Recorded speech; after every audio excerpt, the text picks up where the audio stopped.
All right, calling all girls that love nature and learning for a fun day at Camp Greenwood's Butterfly Garden. Rose Pest Solutions is donating 191 native plants and need your help to plant them. Families are welcome to join the free event and learn more about Girl Scouts at the same time. Rose Pest Solutions' Janelle Iachino joins us now to share more.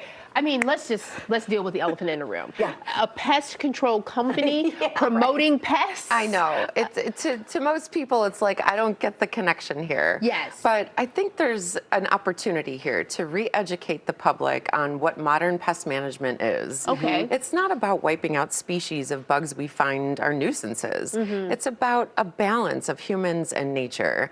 And it's really important to teach our younger generations things like, where does our food come from? Yeah. And that's one of my missions with this big project coming up is to show them and get them involved in the whole cycle of life. Okay, so native plants. How do you guys pick the plants? Is this to, attract pollinators, bees, all that kind of Yes. things? Okay. So we're good friends with the Peggy Notebart Nature Museum, and we do a lot of stuff with them throughout the year, including the native pollinator plant sale going on right now.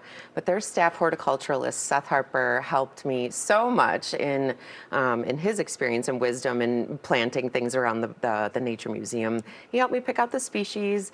There's, I think, a couple dozen different species, but they're all based on different, necessities like the type of soil and how much water we need to provide for them. So he was an amazing resource. And where we got the plants, the Midwest Ground Cover Company was so helpful. They had this really great calculator to use and calculate how many plants you would need for a certain space. Okay. So we've got 1,000 square feet that we're filling. Wow. Yeah, it's huge. Okay, with all of these plants. So explain how bees are part of the cycle of life. Yeah, so 1 out of every 3 bites of food we eat is because of a pollinator. And bees are a big part of that, but it's other things too, like birds and bats and beetles and moths. Which you're wearing. Yeah, and so although, we love honeybees and we love that they make honey, people need to know that there are a lot of other species, even in nighttime too, that are making our foods possible. Apples and cherries and watermelons, even chocolate. Those are all plants that need to be pollinated. Okay. Okay, so you guys are looking for help to plant these, correct? Yes, Okay. yes. So we were looking for around 200 people to volunteer and help us plant 191 native pollinator species plants. And we have about 58 spots left. So we've got a daytime slot and an afternoon slot, 10 to 12, and then 1 to 3 on May 18th, which is a Saturday in Naperville at Camp Greenwood. And we're encouraging everyone. You don't have to be a Girl Scout. Okay. And you don't have to be a kid either. This is open to everybody. And be part of the legacy that will, contribute to future generations learning about pollinators. So they don't need to necessarily be gardeners or at-home gardeners. So they can come out and learn and just get their hands just dirty. be part of it. Just be part of the project.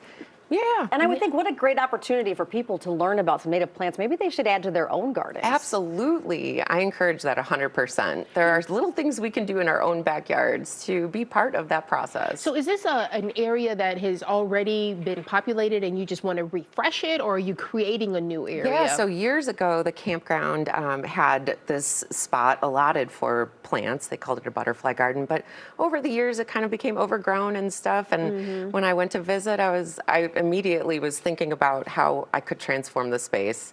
And that's kind of how it came to be.